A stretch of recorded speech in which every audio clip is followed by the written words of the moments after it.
There,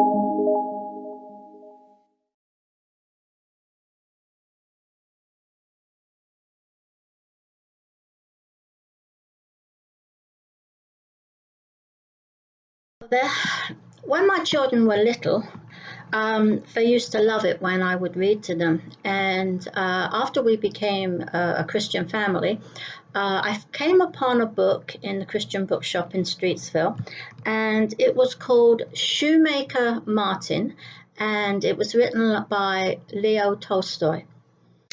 It's a beautifully illustrated book, and it's a great book to read out loud to children.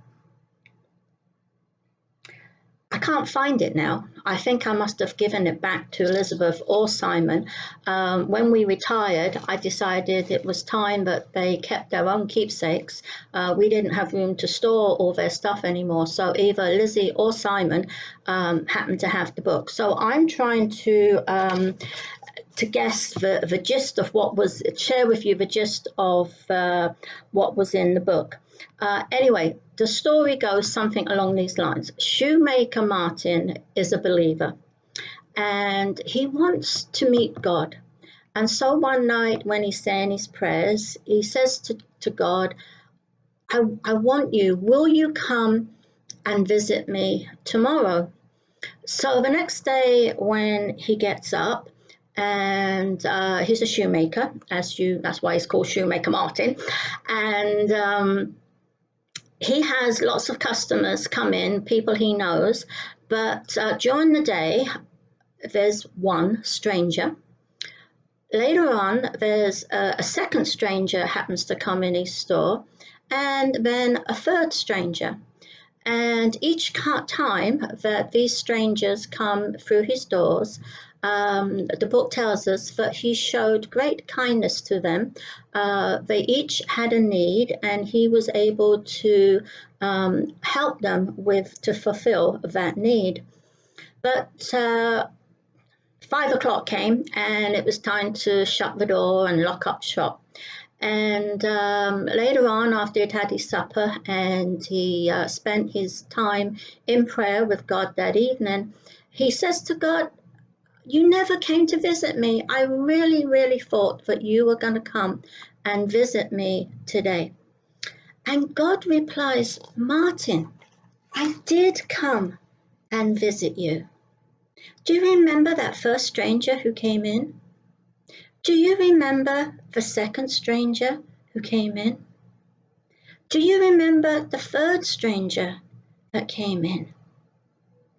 Martin, you showed great kindness to those strangers, and what you did for them, you did for me.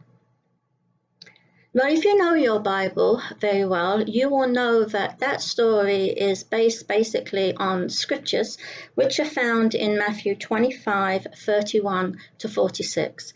And I'm going to read those now, again from the Voice Bible, which I just recently purchased. And you'll like it because the words are just slightly different.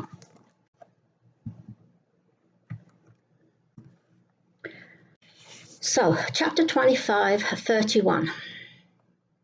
When the Son of Man comes in all his majesty, accompanied by throngs of heavenly messengers, his throne will be wondrous.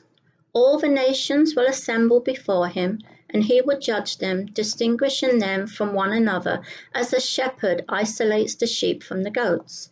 He will put some, the sheep, at his right hand, and some, the goats, at his left. Then the king will say to those to his right, come here, you beloved, you people whom my Father has blessed. Claim your inheritance, the kingdom prepared for you from the beginning of creation. You shall be richly rewarded, for when I was hungry, you fed me, and when I was thirsty, you gave me something to drink. I was alone as a stranger, and you welcomed me into your home and into your lives. I was naked, and you gave me clothes to wear. I was sick, and you tended to my needs. I was in prison, and you comforted me. Even then the righteous will not have achieved perfect understanding and will not recall these things. Master, when did we find you hungry and give you food? When did we find you thirsty and slake your thirst? When did we find you a stranger and welcome you in, or find you naked and clothe you? When did we find you sick and nurse you to health? When did we visit you when you were in prison?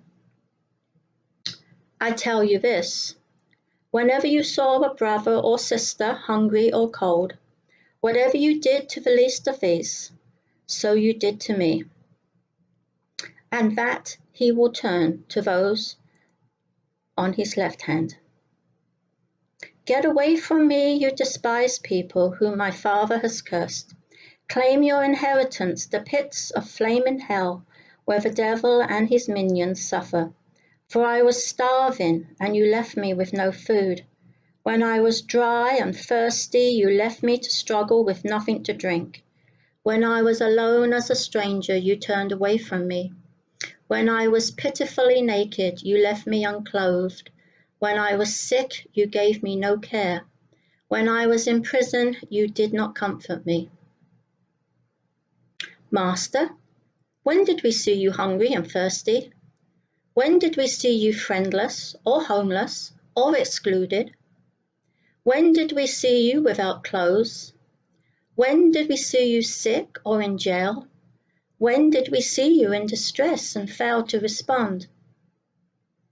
I tell you this, whenever you saw a brother hungry or cold, when you saw a sister weak and without friends, when you saw the least of these and ignored their suffering, so you ignored me.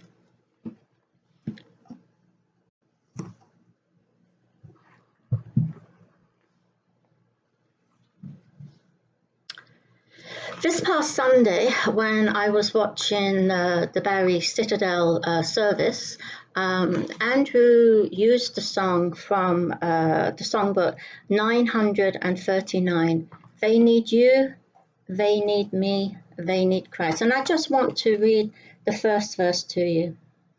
There are people hurting in the world out there. They need you, they need me, they need Christ.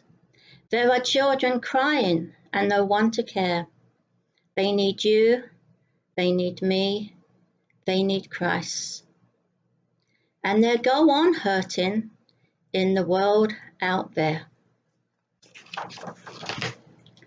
And they go on dying, drowning in despair. And they go on crying, that's unless we care. They need you, they need me, they need Christ. So who do you think God is going to send your way today or maybe tomorrow? Keep your eyes open. Keep your ears open. Be aware. You very well might have a stranger come to visit. God bless you, and tomorrow we're going to talk about directions.